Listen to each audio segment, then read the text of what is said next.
राम राम। बारात को नगर के निकट आई सुनकर नगर में चहल पहल मच गई, जिससे उसकी शोभा बढ़ गई। अगवानी करने वाले लोग बनाव श्रृंगार करके तथा नाना प्रकार की सवारियों को सजाकर आदर सहित बारात को लेने चले। देवताओं के समाज को देखकर सब मन में प्रसन्न हुए और विष्णु भगवान को देखकर तो बहुत ही सुखी हुए, किंतु जब शिवजी के दल को देखने लगे तब तो उनके सब वाहन डरकर भाग चले। कुछ बड़ी उम्र के समझदार लोग धीरज धर कर वहाँ डटे रहे। लड़के तो सब अपने प्राण लेकर भागे। घर पहुँचने पर माता पिता पूछते हैं, तब वे भय से कांपते हुए शरीर से ऐसा वचन कहते हैं, क्या कहे, कोई बात कही नहीं जाती। यह बारात है या यमराज की सेना। दूल्हा बैल पर सवार है, सांप, कपाल और राख ही उसके गहने हैं।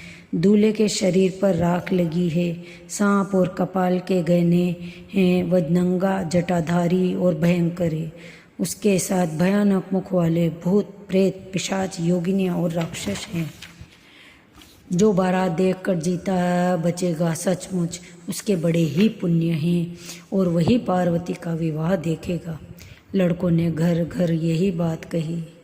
महेश्वर शिवजी का समाज समझकर सब लड़कों के माता पिता मुस्कुराते हैं। उन्होंने बहुत तरह से लड़कों को समझाया कि निडर हो जाओ, डर की कोई बात नहीं। अगवान लोग बारात को लिवा लाए। उन्होंने सबको सुंदर जनवासे में ठहरा दिया। मैना ने शुभ आरती को सजाया और उनके साथ की स्त्रियां उत्तम मंगल गीत गाने लगी। सुंदर हाथों में सोने का थाल शोभित है और इस प्रकार मैना हर्ष के साथ शिवजी का पर्चन करने चली। जब महादेव जी को भयानक वेश में देखा तब तो स्त्रियों के मन में बड़ा भारी भय उत्पन्न हो गया। बहुत ही डर के मारे भाग कर घर में घुस गई और शिवजी का जहाँ जनवासा था वहाँ चले। मैना के हृदय में बड़ा दुख हुआ। उन्होंने पार्वती को अपने पास बुलाया और अत्यंत स्नेह से गोद में बिठाकर अपने नील कमल के समान नेत्रों में आंसू भरकर कहा, जिस विधाता ने तुमको ऐसा रूप दिया, उस विधाता ने तुम्हारे लिए वर बावला कैसा बनाया। जो फल कल्प वृक्ष में लगना चाहिए था वह जबरदस्ती बबूल में लग रहा है।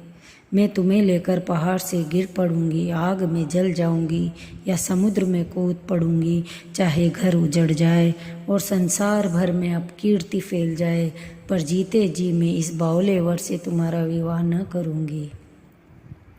मैंने नारद का क्या बिगाड़ा था, जिन्होंने मेरा बसता हुआ घर उजाड़ दिया, जिन्होंने पार्वती को ऐसा उपदेश दिया जिससे उस बावले वर के लिए तप किया। माता को विकल देखकर पार्वती जी विवेक युक्त वचन बोली कि हे माता, विधाता जो रच देते हैं वह टलता नहीं है। ऐसा विचार कर तुम सोच मत करो। जो मेरे भाग्य में बावला ही पति लिखा है तो किसी को क्यों दोष लगाया जाए। हे माता, क्या विधाता के अंक तुमसे मिट सकते हैं। वृथा कलंक का टीका मत लो। हे माता, रोना छोड़ो, यह अवसर विषाद करने का नहीं है। मेरे भाग्य में जो दुख सुख लिखा है उसे मैं जहाँ जाऊँगी वहीं पाऊँगी। पार्वती के ऐसे विनय और कोमल वचन सुनकर सारी स्त्रियाँ सोच करने लगी और भांति भांति से विधाता को दोष देने लगी। इस समाचार को सुनते ही हिमाचल उसी समय नारद जी और सप्त ऋषियों को साथ लेकर अपने घर गए। तब नारद जी ने पूर्व जन्म की कथा सुनाकर सबको समझाया। कहा कि हे मैना, तुम मेरी सच्ची बात सुनो। तुम्हारी यह लड़की साक्षात जगत जननी भवानी है। ये अजन्मा, अनादि, अविनाशी शक्ति है। सदा शिव जी के अर्धांग में रहती है। ये जगत की उत्पत्ति, पालन और संहार करने वाली है और अपनी इच्छा से ही लीला शरीर धारण करती है। पहले ये दक्ष के घर जाकर जन्मी थी, तब इनका नाम सती था। बहुत सुंदर शरीर पाया। वहाँ भी सती शंकर जी से ही ब्याही गई थी। ये तब मैना और हिमवान आनंद में मग्न हो गए और उन्होंने बार बार पार्वती जी के चरण की वंदना की। स्त्री पुरुष बालक युवा वृद्ध नगर के सभी लोग प्रसन्न हुए। नगर में मंगल गीत गाए जाने लगे। जिस घर में शिव माता भवानी रहती हो वहाँ की जोनार का क्या वर्णन किया जा सकता है। हिमाचल ने आदरपूर्वक सब बारातियों को, विष्णु ब्रह्मा और सब जाति के देवताओं को बुलवाया। भोजन की बहुत से पंक्तियाँ बैठी। चतुर रसोइये परोसने लगे। स्त्रियों की मंडलियाँ देवताओं को भोजन करते जानकर कोमल वाणी से गालियाँ देने लगी। भोजन के समय जो आनंद बढ़ा वह करोड़ों मुख से भी नहीं कहा जा सकता। भोजन कर चुकने के बाद सबके हाथ मुंह धुलवाकर पान दिए गए। फिर मुनियों ने लौटकर हिमवान को लग्न पत्रिका सुनाई। विवाह का समय देखकर देवताओं को बुलवा भेजा। सब देवताओं को आदर सहित बुलवा लिया और सबको यथा योग्य आसन दिए। वेद की रीति से वेदी सजाई गई और स्त्रियां सुंदर श्रेष्ठ मंगल गीत गाने लगी। वेदिका पर एक अत्यंत सुंदर दिव्य सिंहासन था जिसकी सुंदरता का वर्णन नहीं किया जा सकता। फिर मुनीश्वरों ने पार्वती जी को बुलाया। सखियां श्रृंगार करके उन्हें ले आई। पार्वती जी के रूप को देखते ही सब देवता मोहित हो गए। संसार में ऐसा कौन कवि है जो सुंदरता का वर्णन कर सके। पार्वती जी को जगदम्बा और शिव जी की पत्नी समझकर देवताओं ने मन ही मन प्रणाम किया। भवानी जी की सुंदरता की सीमा नहीं है। वेदों में विवाह की जैसी रीति कही गई है, महामुनियों ने वह सब रीति करवाई। पर्वतराज हिमाचल ने हाथ में कुश और लेकर कन्या का हाथ पकड़कर उन्हें भवानी शिवपत्नी जानकर शिवजी को समर्पण किया।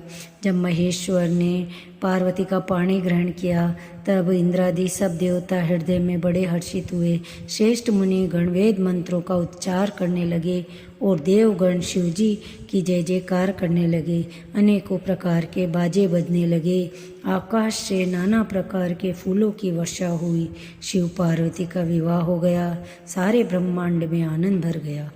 दासी, दास, रथ, घोड़े, हाथी, गायें, वस्त्र, मणि आदि अनेक प्रकार की चीज़ें, अन्न और सोने के बर्तन गाड़ियों में लदवाकर दहेज में दिए।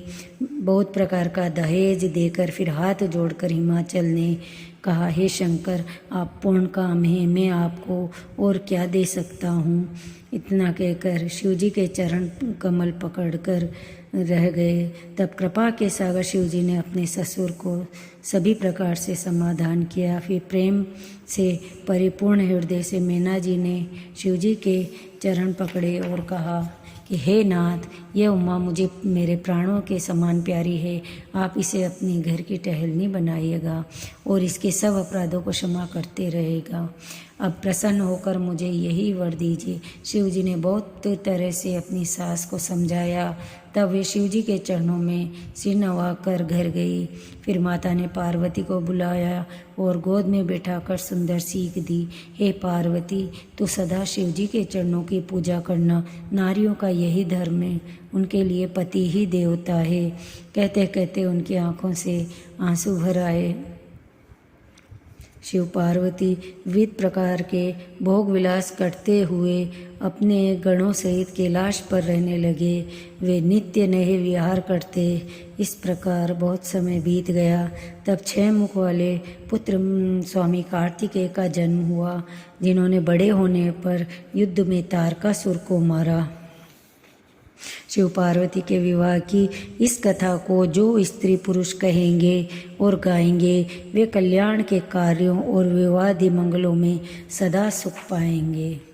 बोलिए श्री रामचंद्र भगवान की जय, पवन सुत हनुमान की जय, उमापति महादेव की जय। अब इससे आगे की कथा अगले अंक में। कृपया मेरा चैनल सब्सक्राइब करें। धन्यवाद।